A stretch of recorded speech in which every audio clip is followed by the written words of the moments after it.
Hello, welcome to KaiCreative. My name is Kai, and in today's video, we're looking at this, the LCM215-HDR field production monitor from Osee. First up, a big thank you to Osee for sending me this monitor to review. As always, all thoughts and opinions of it in this review are that of my own. So with that said, let's get on with the video. So this is a 21.5 inch field production monitor with a serious brightness output of 1500 nits, designed for serious video creators and producers. It's a pretty beefy monitor, weighing in at almost 10 kilograms, so this is not your regular run and gun solution for content creation. Saying that though, there are a lot of user cases that this monitor fulfills. For example, commercial film productions, event videography.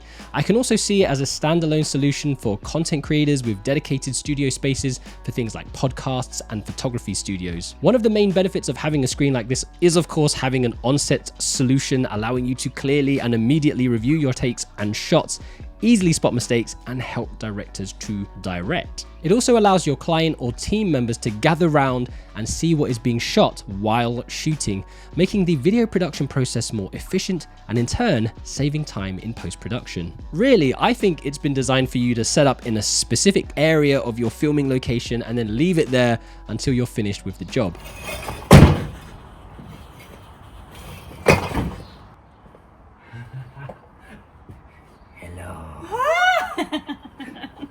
If we look at the ergonomics now, the overall build is simple, it's sturdy, it has a strong grey plastic housing. Okay, it's not going to win any fashion contests, but it does seem pretty robust. The monitor also has these feet that are pre-attached, so it can stand on its own.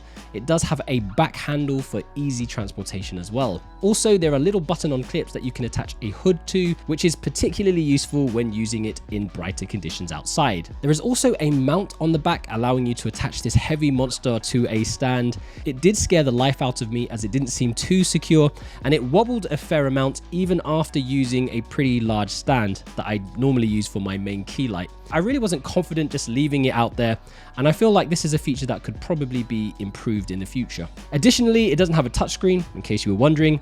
Instead, it has these early 1990s-esque push buttons that allow you to control the menus. Okay, so I want to show you the Osee screen button placement. I have my Canon SL3 piping video through the Axon CineView SE, but first I have to change the source. So all my buttons are down here at the bottom right of the screen, and that's how I have to control everything because it is not a touch screen.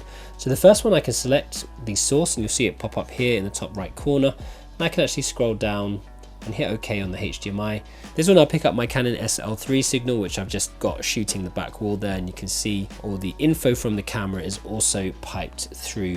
So what I want to do now is just take you quickly through the button placements. If I hit the up and down arrows, it brings the options of the brightness, the contrast, the saturation, and the volume. Hitting the arrow, come to the backlight, can bring it all the way down or all the way up, so I can get that full 1500 nits of brightness.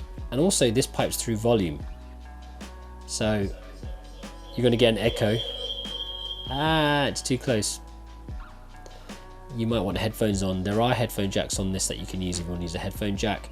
If I go to the OK menu button, then I can bring up my different menus. So I've got the status that comes up here, the status of the display, which is interesting. And then I can go to the input configuration. So all of these are on currently, but I can turn them off. So if I just wanted to have my HDMI as the only option, I could turn the others off.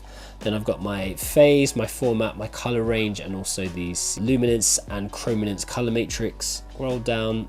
This is where I can put a LUT on. So if I scroll across and then down, I can scroll across again and turn this on. So now it's just piping through this Canon LUT. This was pre-installed, but you can also, as you can see here, you can also load your own LUTs. Let's scroll down.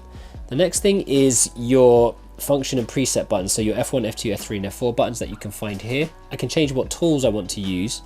If I scroll across, for example, I've got the vector scope, the false color, the histogram, and the waveform type all there already. Maybe I'll change the false color to something like zebra line. So if I scroll across and then go down, I can change this to the zebra lines, if I can find it. There it is, zebra, and hit OK. Now if I hit these, I can tap on my vector scope.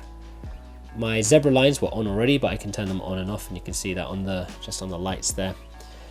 Tap them off. I've got my histogram here, and also my waveform is up here as well. But again, you can add other things in. So if we go back real quick, go down to the quick buttons, and I want to change my zebra lines to false color. There we go, and go OK. Now if I hit F2, it brings up the false color options. So you can really customize the screen as much as you want to suit whatever project you are working on. On the back, you'll find a V-lock battery mount, allowing you to use it outside without plugging it in. It also has a number of different ports, including SDI and HDMI, a USB port, audio inputs, a headphone jack, and 2 RS485 cable ports. You will also notice places where you can add additional mounts, which means that you can connect things like wireless video receivers, helping you to reduce the number of cables that you might have on your set. In this example, I'm actually using the Axoon CineView SE to wirelessly connect this camera with the monitor. Let's talk a little bit more about the actual screen. As mentioned earlier, it's a 21.5 inch screen, which is great for people to gather around and assist with filming. It's HDR, and it has a resolution of 1920 by 1080. And of course, it has that max brightness of 1500 nits, perfect for outside projects.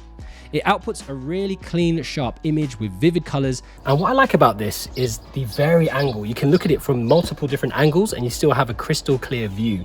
Now, there are a few pain points.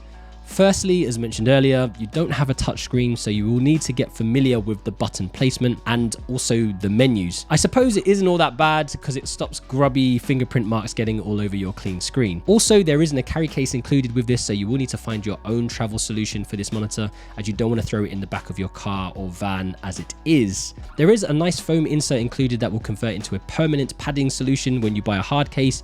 It looks like Osee designed this foam to be used with a hard case. Now, one viewer noted that the Condition 1 brand 2520x8 case is a near perfect solution for this monitor, so you might want to go and check that one out. Also, there aren't too many mounting options apart from the feet and the kind of wobbly stand mount. I feel like these things could be tweaked better for future models, although I did read some additional reviews that say that underneath the battery plate there are extra mount holes and the battery plate can be moved. So how much will the Osee LCM215-HDR monitor set you back? Well, currently you can buy this online for $1,200 in the United States and also £1,200 in the United Kingdom. I think this screen has real potential to significantly enhance your workflow. For individuals who are part of a filmmaking team or larger film crews, incorporating this monitor into your arsenal is going to prove highly advantageous, and the presence of this monitor on your set is definitely going to be valued by your clients. You've probably figured out that this product does fall into a specialized category. It's definitely more for professional creatives filming on a commercial video set or a photography studio, rather than just for someone who does smaller projects. That 1500 nits of brightness makes it ideal to use outside as well as indoors, enabling your clients, your talent, your directors, producers, and other crew members to observe precisely what it is being captured on your camera in real time. You will have to get familiar with the buttons and menu layout, but its simple, robust design and connectivity options definitely helps you to get the job done. So what do you guys think about the Osee LCM215+HDR monitor? Is it something that you would use for your projects? Let me know in the comments below. And now that you've watched this video, check out my playlist of other monitors that I've reviewed that you might be interested in. In the meantime, stay creative, and I will see you in the next video.